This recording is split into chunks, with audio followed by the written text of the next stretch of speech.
Ndeye Diasso, je suis médecin anthropologue et je suis chercheur au niveau du centre de recherche de Fann, qui est affilié au ministère de la Santé et de l'Hygiène publique. J'ai connu Dr Thiam à la faculté de médecine de Dakar.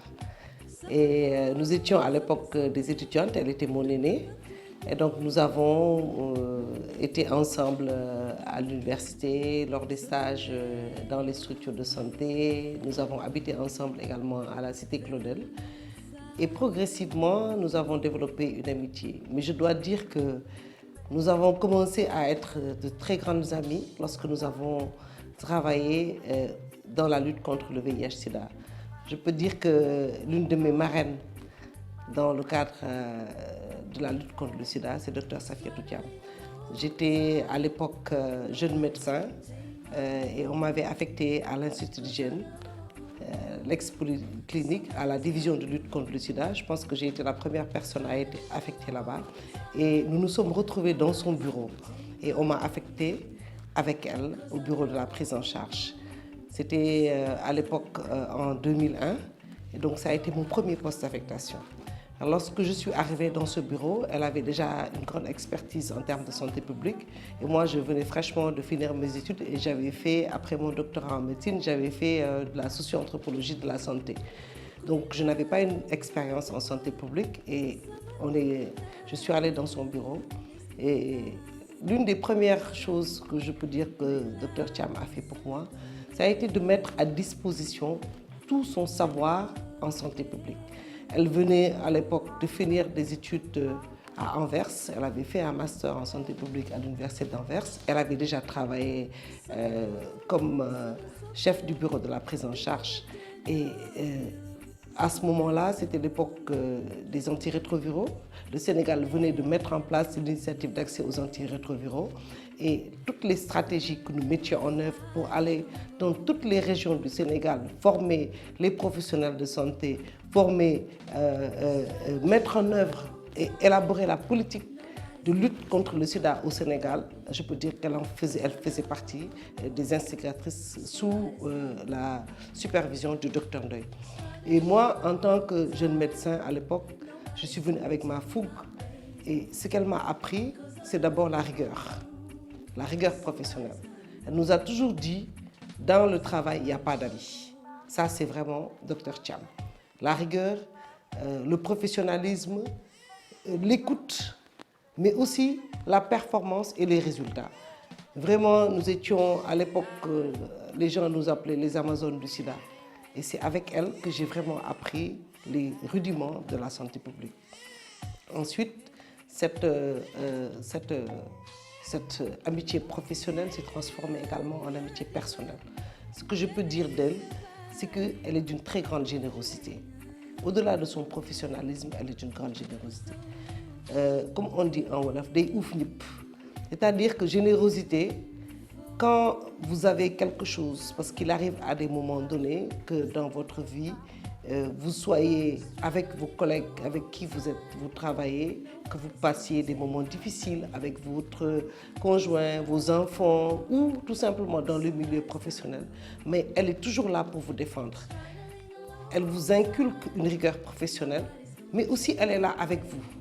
Et toutes ces années, nous les avons passées parce que nous travaillions à l'époque dans un métier difficile. Les gens avec qui nous étions étaient infectés par le VIH-Sida, parce qu'au-delà de la polyclinique aussi, il y avait l'hôpital Fann, parce que nous travaillons aussi avec les patients qui étaient là. Et lorsque nous venions ici, parfois nous avions des patients qui vivaient des situations extrêmement difficiles, de souffrance. Et ce que nous faisions, c'est que nous partagions nos connaissances, mais nous partagions aussi les méthodes de prise en charge. Nous partagions aussi la souffrance de nos patients.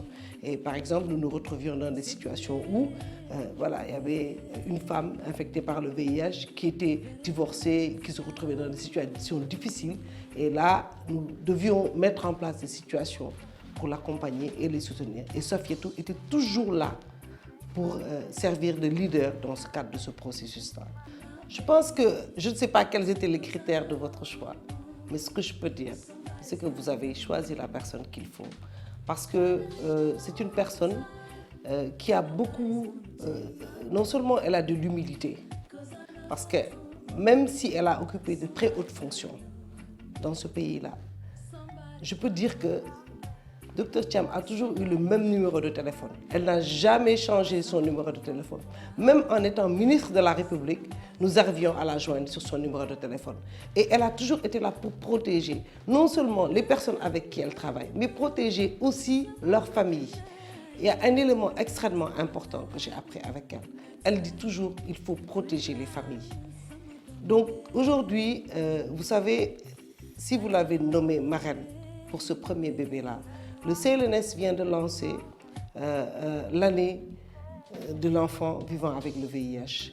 Tout un programme a été mis en place. Et ce programme a été mis en place parce que nous avions un projet de recherche qui a identifié des vulnérabilités chez les enfants. Nous avons vu qu'au Sénégal, les enfants vivant avec le VIH, notamment dans les zones décentralisées, sont confrontés à des difficultés d'ordre social majeurs. Et lorsque nous sommes venus, parce que nous sommes dans une approche de recherche opérationnelle, lorsque nous sommes venus présenter nos résultats de recherche à Dr Thiam, immédiatement, elle a dit cette situation est inacceptable et elle a pris des mesures. Elle a revu de fond en comble toutes les stratégies de prise en charge des enfants et elle a mis en place des mesures correctrices pour que les enfants au Sénégal, même si le traitement était gratuit, pour qu'ils puissent avoir des mesures d'accompagnement, de soutien, qu'on puisse soutenir les familles. Et ce qu'elle a fait sur ce point de vue professionnel, c'est aussi ses qualités humaines qui lui ont permis de prendre ces mesures-là. Donc je pense qu'aujourd'hui, lorsque nous avons fait la cérémonie du 1er décembre et nous avions été là, nous avons assisté à quelque chose qui, dans le cadre de la lutte contre le sida, n'était jamais arrivé. Une femme qui témoigne publiquement, avec le soutien de sa famille, qu'il faut que la stigmatisation et la discrimination auxquelles font face les personnes vivant avec le VIH puissent être en tout cas surmontées et que les enfants puissent être pris en charge. Donc je pense que vous êtes vraiment, vos critères ont été judicieux et vous avez donné à la bonne personne et nous pensons que ce prix aussi va attirer l'attention sur la situation des enfants et sur la question du VIH globalement. Sabar jajana, this kuila.